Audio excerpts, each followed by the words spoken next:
지금부터 금융안정 상황 2023년 3월에 대한 기자설명회를 시작하겠습니다. 오늘 설명해 주실 분은 이종렬 부총재보와 김인구 금융안전국장이며 관련 부장, 팀장들도 배석하였습니다. 네. 오늘 금융통화위원회에서는 최근 금융안정 상황과 리스크 요인 등에 대해 논의가 이루어졌습니다. 동 논의 내용을 간략히 설명드리도록 하겠습니다.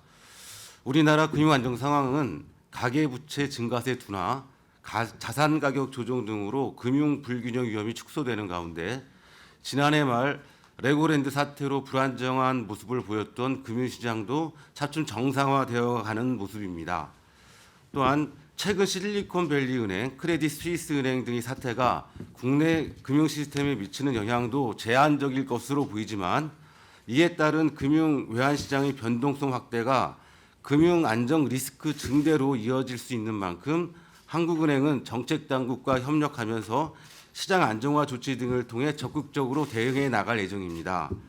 한편 높아진 금리가 부동산 시장에 미치는 영향이 당초 우려보다는 확대되지 않고 있어 관련 불안 요인을 어느 정도 관리해 나갈 수 있을 것으로 기대하고 있지만 앞으로 부동산 시장이 연착륙될 수 있도록 정책적 노력을 기울이는 한편 보다 근본적인 대응으로서 가계부채의 양적, 질적 구조 개선을 유도할 필요가 있겠다는 것입니다. 이상 제 말씀 마치고 보다 자세한 내용은 우리 김인구 금융안전국장이 설명드리도록 하겠습니다. 네, 최근 금융안정 상황을 부문별로 살펴보면 먼저 가계 신용은 기준금리 인상 및 대출 규제 강화, 자산 가격 조정 우려 등 증가세 둔화가 지속되는 데 반해 기업 신용은 원자재 가격 상승 및 경기 둔화에 따른 시설 운전 자금 대출 수요 확대 등으로 높은 증가세가 유지되고 있습니다. 가계부채의 건전성은 대출금리 상승 등으로 채무 상환 부담이 증대되면서 최근 연체율이 상승 전환하였으나 여전히 낮아 크게 우려할 수는 아닌 것으로 판단됩니다. 한편 기업 재무 상황의 경우 매출액은 높은 증가세를 유지하고 있으나 기업 부채 규모 확대 및 대출금리 상승 등으로 수익성 및 채무 상환 능력은 다소 저하되었습니다. 다음으로 자산시장에서 부동산 시장은 대출 규제 및 세제 완화에도 주택가격 하방 압력이 지속되고 미분양 불량도 누증되는 등 부진이 이어지고 있으며 주식 채권 시장은 최근 미연준의 통화긴축 기조 및 실리콘밸리 은행 파산 사태 등의 영향으로 변동성이 높아진 상황입니다. 금융기관의 전반적인 경영 건전성은 양호한 것으로 판단됩니다. 다만 부동산 PF 부실 우려 등으로 인해 부동산 리스크호재가 큰 일부 비은행 금융기관의 신용 및 유동성 리스크가 확대되고 있는 상황입니다. 한편 수익성을 살펴보면 은행의 경우 이자 수익 증가 등으로 개선된 반면 비은행 금융기관은 수수료 수익 감소 및 유가증권 평가 손실 등으로 저하되어 업종별로 서로 다른 모습을 보이고 있습니다. 한편 외환 부문에서는 금년 1, 3월 중 외국인 주식 자금이 중국 경기 회복 기대 등으로 순유입된 반면 채권 자금은 주요국 공공기관의 투자 여력 약화 등으로 순유출을 기록하였습니다. 한편 3월 들어서 실리콘밸리 은행 사태 이후 주식 자금은 유출되고 있는 상황입니다. 다음으로 금융시스템의 복원력을 살펴보면 금융시스템 복원력은 모든 업군에서 자본 적정성 및 유동성 비율이 소폭 하락하였으나 규제 기준을 크게 상회하는 등 양호한 모습을 유지하고 있습니다. 최근 실리콘밸리 은행, 크레딧 스위스 사태 후 외환시장의 변동성이 확대되고 대외지급 역량에 대한 관심이 확대된 바 있습니다만 외환 부문의 복원력도 순대외 채권 및 외환 보유액이 다소 감소되었으나 여전히 양호한 수준인 것으로 평가됩니다. 참고로 근본 보고서에서 은행뿐만 아니라 비은행 금융기관을 포함하여 금융기관 외화 유동성 스트레스 테스트를 실시한 결과 향후 상당한 외환 부문 충격이 발생하더라도 금융 시스템 전체로는 감내 가능하다고 판단하고 있습니다. 이상으로 금융안정 상황에 대한 대략적인 설명을 마치고 세부 내용에 대해서는 질의응답을 통해서 설명드리도록 하겠습니다. 지금부터 질의응답 시간을 갖겠습니다. 질문하실 기자께서는 소속과 성명을 말씀하시고 질문해 주시기 바랍니다.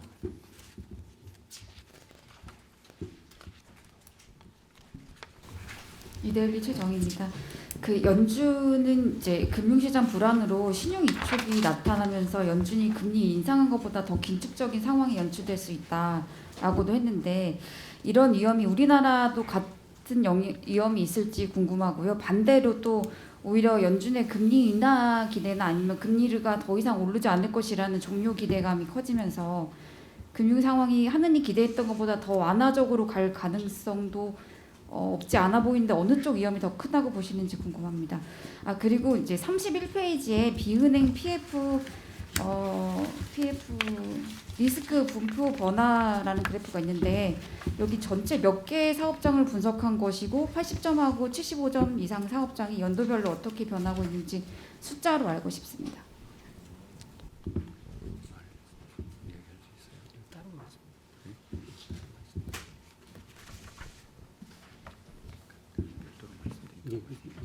첫 번째 질문. 신용 위축 긴축적인 상황이 됐다 최근 그러니까 첫 번째 질문이 지금 그 SBB 사태하고 뭐 CS 이런 사태 때문에 어떤 그 신용 위험이 증가되면서 자기들이 금리를 안 올려도 예. 그 신용이 더 위축될 가능성이 크다 뭐 이런 발언에 대한 말씀이신 거죠? 저도 이제 거기 그 점은 뭐 그럴 수 있겠다라고 생각이 들고 다만 한국은행도 그럴 거냐 이거에 대해서는 저희가 좀 지금 당장 말씀드리기 곤란합니다. 4월달 제 금통위 앞두고 있어가지고 우리 한국은행도 그렇게 할 것이냐 이 부분에 대해서 제가 좀 말씀드리기 어려운 게 아닌가 이렇게 생각이 듭니다. 그리고 또 금리 종료 기대로 금리 상황이 완화되는 금리 미 금리 미국 얘기잖아. 예. 기대로 그래서 그 미국에서도 하여튼 그렇게 지금 평가를 하고 있는 것 같아요. 그러니까 금리 종료 기대가 이제 그렇게 생각하고 있지만 또 그렇게 얘기를 절대로 이번 올해는 금리를 내리지 않겠다 이런 얘기도 하신 걸로 알고 있거든요. 그래서 그렇지만 이제 기대 심리 시장에서는 그렇게 기대를 충분히 할 수 있지 않을까라는 생각이 들고요. 마지막 얘기는 최 기자님 그 부분은 세부 내용은 저희가 최 기자님 따로 이제 실무자 컨택 주시면 저희가 자세히 상황을 말씀을 드리겠습니다. 데이터를요. 예. 예. 뭐였죠? 그래서 차년에 어떻게 할 거냐가 아니라 예. 금융시장이 그럼 더 긴축적으로 갈 것이냐 좀 더 완화적으로 갈 것이냐 어느 쪽에 더 위험을 고려해야 되냐는 게 지금 현재까지 이제 SVB 사태나 미연준 오늘 이제 상황에서 장기 금리가 내린 바 있지 않습니까? 그죠? 그런 부분들은 이제 국내 금융 시장 같은 경우에도 약간 완화적 요인으로 작용할 수 있지 않을까 판단해 볼 수 있을 것 같습니다. 예, 다음 질문 받겠습니다.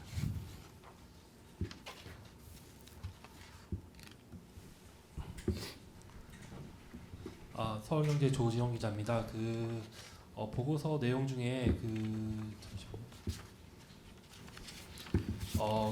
대내외 충격을 완화하기 위한 대응 방안 이 부분이 좀 눈에 띄는데 특히 이제 부동산 PF 리스크 관련해서 시장 상황에 맞춘 이제 단계별 대응책을 말씀을 하셨는데 특히 이제 건설사 구조조정이라든지 부실 금융기관 정리 같은 거는 좀 금융보고서에서 처음 본 것 같은데 이게 단계별로 어떻게 대응해야 되겠다는 건지 좀 구체적인 설명을 부탁드리고요.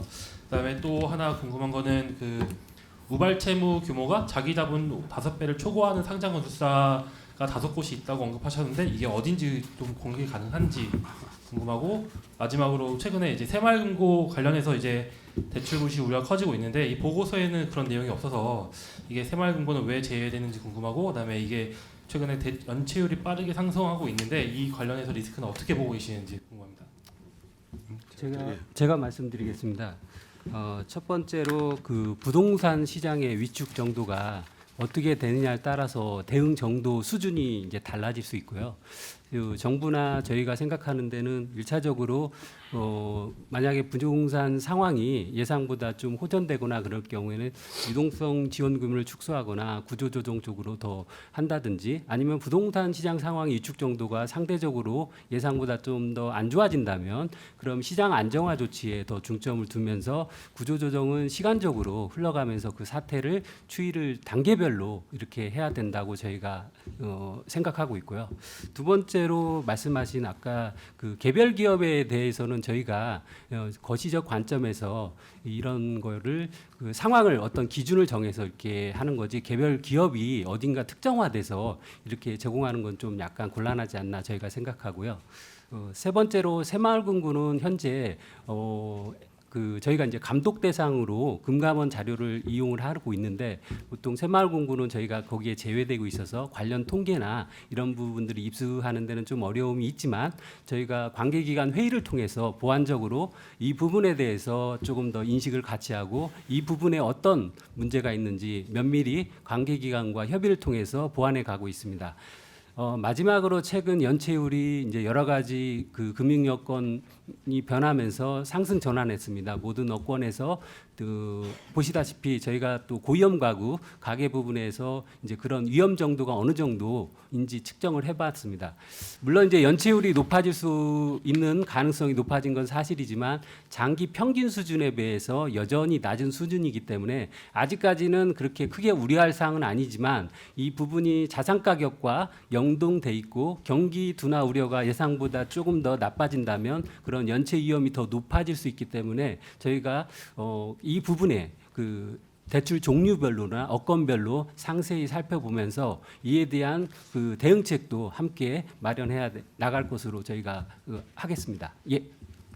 네, 첨언 설명 하나 드리겠습니다. 이제 부동산 PF 관련하여 시장 상황에 맞춘 시점별 단계별 대응책이라고 하셨는데 그 관해서 질문을 이제 주신 부분에 있어가지고 여기에 보면 이제 1, 2, 3가 나와 있는데 이 부분은 당연히 저희가 이제 한 권이 할 수 있는 부분은 아니고요. 저희는 어떤 이제 과거 어떤 경험이라는 여러 가지를 가지고 이렇게 볼 수 있겠다는 어떤 방향을 제시한 거고요.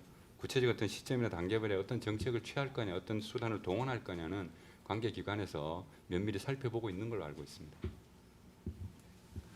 예, 다음 질문 받겠습니다.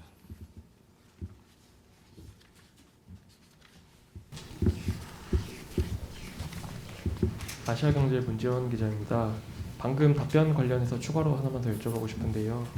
부동산 경기 위축이 어느 정도 장기화돼야 PF 사업장 부실이나 비은행권 중심 자본 비율 악화가 좀 우려할 정도로 커질 수 있다고 보시는지 좀 궁금하고요. 또 하나는 앞으로 부동산 침체가 얼마나 더 지속될 것이라고 보시는지도 간단하게 여쭤보고 싶습니다. 그러니까 저희가 이제 우려할 정도라는 부분들에 있어 예를 들어 저희도 이제 스트레스 테스트 같은 걸 하고 정부에서도 예컨대 이제 과거 부동산 2021년 20년 피크 대비 얼마 정도 하락하고 내지는 그것이 건설사나 이런 부분에 재무제표에 어떤 영향을 미치는지를 계속 그 관계 당국이 살펴보고 있는 걸로 알고 있거든요. 그래서 그게 어느 정도 돼서 실제로 부실화돼서 어떤 금융기관의 자본 적성성까지 어떤 영향을 미치는지를 같이 봐야 되기 때문에 제가 이 시점에서 뭐 얼마 하락하면 들어가고 얼마 하락하지 않으면 계속 이제 현 상태를 유지한다 이렇게 단언드리기는 어려울 것 같습니다. 근데 두 번째 이제 부동산 이제 향후 전망 관련해서는 뭐 여러 가지 이제 지금 시중에서도 이제 많은 리포트가 나오고 있는데 저희 쪽에서는 일단은 아마 조사국 쪽에서 현재 부동산을 점검하고 있고 그리고 4월이나 5월에 다시 이제 향후 경제 전망에 포함되어 있는 부분이거든요. 저희가 지금 저희 이제 금융안정부에서 하는 거는 어떤 스트레스 테스트, 과거의 어떤 그 극심한 어떤 그 부동산 가격 하락 이런 걸 적용해서 스트레스 테스트 결과 부동산 금융 시스템 안정을 살펴볼 수는 있지만 향후 전망 이 부분은 아무래도 조사국 쪽의 어떤 전망을 저희가 참고를 해야 될 것 같습니다. 조금만 기다려 주시면 조사국에서 발표할 걸로 알고 있습니다. 예, 다음 질문 받겠습니다.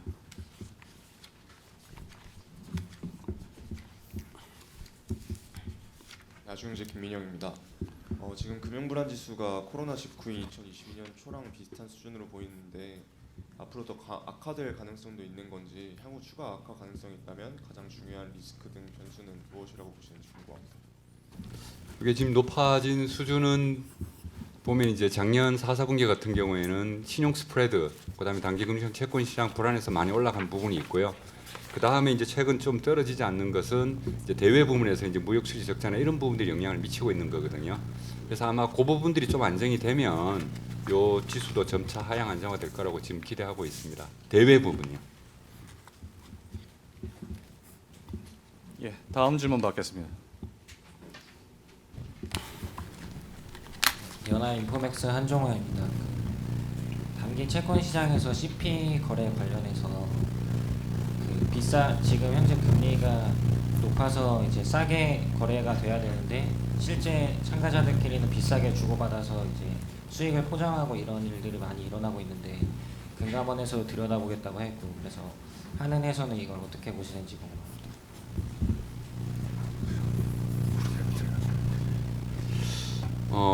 이제 아마 최근 SVB 예를 들어서 매도 가능 증권이나 만기 보유 증권에서 어떤 시가 평가가 제대로 되고 있지 않다는 부분이 부각되면서 아마 이제 CP 가격이 적정하게 이제 민간 신용 평가사에서 평가하고 있냐 이 부분으로 아마 이제 관심이 옮겨진 것 같은데요. 한 기자님 말씀하신 대로 그 부분은 아마 이제 감독 당국에서 보겠다고 했고 저희 쪽에서도 일단은 CP 시장 뭐 동향 점검 시장국에서 일단 이 부분은 주로 일단 담당을 하고 있습니다. 그런 부분에 관련해서 일단 내부적으로도 일단 CP 가격이 적정이 이제 되고 있는지 자체를 이제 감독 당국에서 일단 정보 교류가 되면 저희 쪽에서도 CP 시장 상황 판단하는데 도움을 받을 수 있을 것 같습니다. 일단 구체적으로 저희가 어떤 거기에 액션을 따로 취할 그런 어떤 지금 상황은 아닌 것 같습니다. 예, 다음 질문 받겠습니다.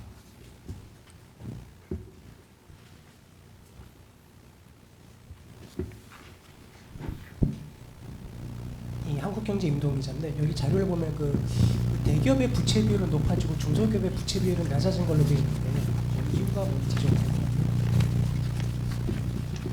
이 부분이 저희도 이제 제가 이제 데이터를 예를 들어서 지금 가장 빠르게 사용할 수 있는 게 키스밸류라는 어떤 데이터 그러니까 데이터 회사인데요. 이 키스밸류는 상장 기업입니다. 그래서 중소기업 중에서 상장돼서 어느 정도 이 데이터 재무 비율이 이렇게 빨리 나오는 기업들은 조금은 이제 여러분도 의아하시겠지만 괜찮습니다. 그래서 저희가 이제 소위 말하는 이제 키스밸류가 한 2,000개, 그다음에 외관법하고 이제 쭉 나가면 8만 개, 뭐 몇십만 개를 넘어가면 모르겠는데 적어도 키스밸류에 이제 데이터를 제공하고 재무 비율을 발표하는 중소기업은 그런대로 지금 현재 업황이나 매출액이나 자본 어떤 부채 비율이 괜찮은 기업이어서 상대적으로 조금 하락하는 것으로 나오는 약간의 조금 유의해서 데이터를 보실 필요는 있겠습니다. 이걸 그 중소기업 전체로 확대해서 가시기에는 조금 저희도 조심스럽습니다.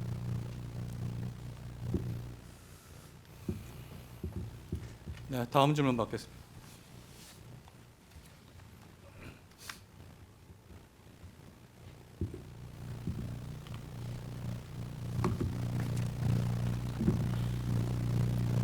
추가 질문이 없으시면 이상으로 기자 설명회를 마치겠습니다.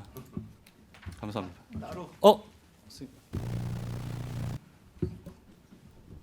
예, 저 연합인포맥스의 오진우 기자입니다. 어제 연준이 금리를 올리면서 이제 한미 금리 차가 1.5% 포인트로 벌어졌는데요. 그리고 오늘 자료를 보면 1월에서 3월 중순까지 거의 한 95억 불 가량 채권 자금 유출된 걸로 나와 있습니다. 금리 차에 따른 자본 유출 위험에 대해서 하느니 계속해서 기계적으로 뭐 어떤 그런 위험이 발생하지 않는다라는 입장이긴 한데 연초까지의 흐름을 보실 때 이게 지금 자본 유출 위험을 걱정하지 않아도 되는 상황이 맞는지 한번 여쭤보고 싶고요.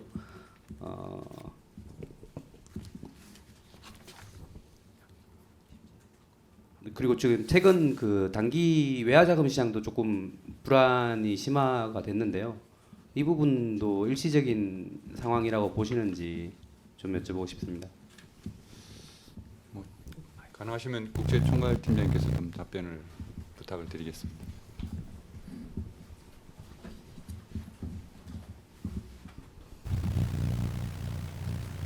간단히 답변드리면 첫 번째 질문에 대해서 자본 유출 우려에 대해서는 금년 중에 외국인 주식 자금 순매수는 다소 약화되는 모습 보이고 있고 채권 자금은 다시 국고채 위주로 약간 순매수를 좀 보이고 있습니다.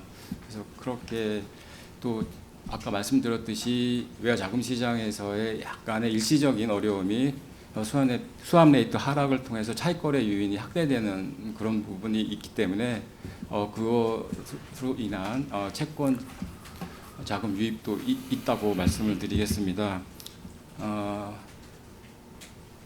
아울러 두 번째 그 단기 외화 자금 시장의 어떤 불안 요인에 대해서는 기자님께서 지적하셨듯이 그 분기 말 앞둔 일시적 요인이 좀 많은 것 같고요. 그다음에 글로벌 수합 베이시스 하락 정도의 우리나라도 같이 비슷한 정도로 영향을 받는 거였고요. 그래서 크게 외화 자금 사정이라든가 대입 차입 여건, 그다음에 차입 가상금리에 있어서 큰 변화는 없고 양호한 사정을 계속 보여주고 있습니다. 예. 예, 다음 질문 받겠습니다. 저 금융기관 LCR이 지난 1월에 좀 유독 높아졌던데 이게 좀 특별한 이유가 있는 건지 궁금한데요.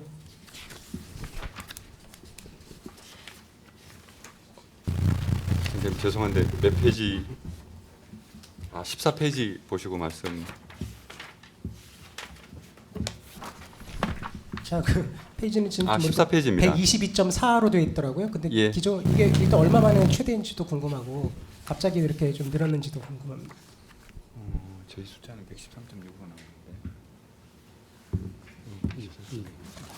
저희 그 보도 자료 14페이지는 113.6으로 나오는데 방금 말씀 주신 건 120 몇 프로.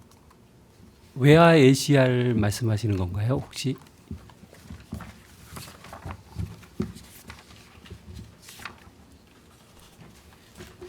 그러니까 외화 LCL 말씀하시는 거면 외화 LCR이신 것 같은데요. 아마 16페이지에 있는 외화 LCL 숫자 말씀하신 것 예, 같습니다. 제가 그냥 그 그래픽만 다운받고 지금 질문 드렸어요. 예. 그것도 우리 국책총괄팀장께서 말씀을 좀. 이를 중에 132.5%는 저희 보도 자료에 나와 있는 16페이지에 있습니다.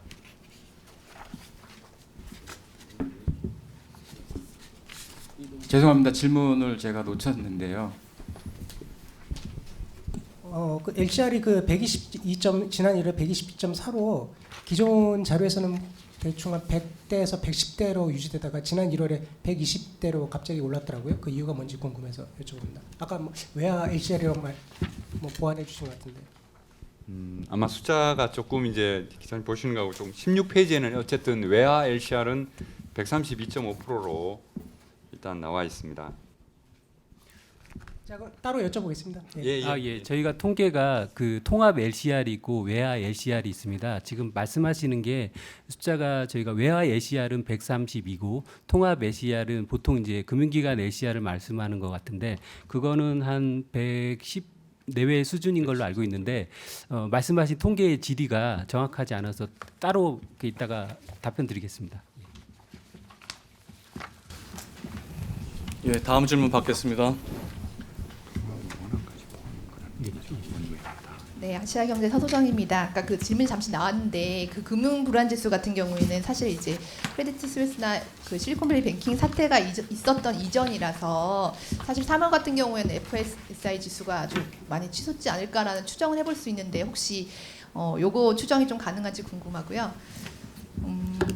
앞으로 아까 그 FSI 지수가 좀 다소 안정될 것으로 보셨는데 또 확산될 위험 요소도 클 것으로 보여서 이런 부분에 대한 전망을 좀 해주시면 감사하겠습니다. 요 LCR 그러니까 FSI 올라가고 이제 내려온 부분에 서 기자님 말씀하신 것처럼 작년에 이렇게 갑자기 크게 올랐던 것은 이제 단기 금융 시장하고 채권 시장에서 신용 스프레드가 확 뛰었기 때문입니다. 근데 이번에 이제 SVB나 CS 사태 이후에도 국내 어떤 채권 스프레드, 신용 스프레드나 단기 금융시장에서 CP 신용 스프레드는 크게 뛰지 않았거든요. 그래서 이 부분은 뭐 그 영향 때문에 이게 크게 오르지 않았을까는 저희는 그렇게 생각하기 조금 어려울 것 같고요. 그 다음에 이제 향후 왜 안정된다고 했나고 말씀드리면 이제 대외 부분에 있어가지고 지금 계속 높은 수준 유지하는 게 무역 수지 적자인데 그런 부분 때문에 그런데 아마 이제 조사국 전망대로라면 상반기에 어떤 무역 수지가 좀 크게 나고 하반기에 개선된다고 저희가 일단 봤기 때문에. 그렇다면 일단 FSI는 이제 내려오는 요인이 되거든요. 그걸 종합적으로 봤을 때는 조금 하향 안정화를 기대하는 게 조금 더 맞지 않느냐 그렇게 말씀드린 겁니다. 예. 예, 다음 질문 받겠습니다.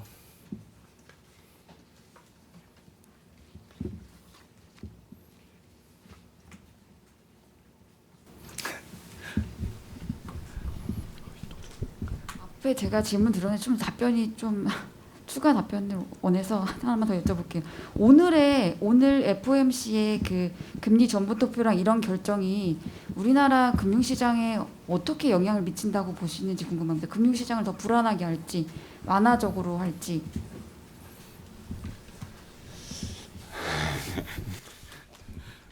뭐 아까 말씀하셨던 상하방 요인이 다 있는데 예를 들어서 이제 어쨌든 IB에서 많이 보는 거는 어느 정도는 제이 파웰 의장께서 말씀하신 것을 비춰봤을 때 추가적인 어떤 인상 폭이나 속도가 좀 그래도 둔화되는 거 아니냐 이런 기대 때문에 단기 금리 위주로 많이 떨어지지 않았습니까? 그런 부분은 저희 쪽에도 분명히 어떤 금융시장 여건을 완화적인 곳으로 좀 가져갈 것 같고요. 저희 어떤 정책 방향 이 부분은 뭐 4월달에 이제 통방할 테니까 일단 당장 패드 결정만 본다면 뭐 완화적 요인으로 작용한다고 보는 게 조금은 합리적이 아닐까 싶습니다. 예, 추가로 말씀드리면 대부분에서 이제 그동안 주요국의 통화 긴축 기조에 대한 불확실성 이런 부분도 영향을 미쳤지만 최근 들어서 SVB나 CS 글로벌 그 금융기관들의 이런 불안 움직임에 이런 영향도 더 이제 미칠 여지가 있기 때문에 이제 그런 부분들을 종합적으로 봐야 되지 않나. 그래서 미국의 금리 인상의 영향이 물론 저희한테도 영향을 주겠지만 그 대부분의 최근의 일련의 사태에 대해서 종합적으로 보면서 모니터링 해야 되지 않나 저희가 봅니다. 추가 질문 있으신가요?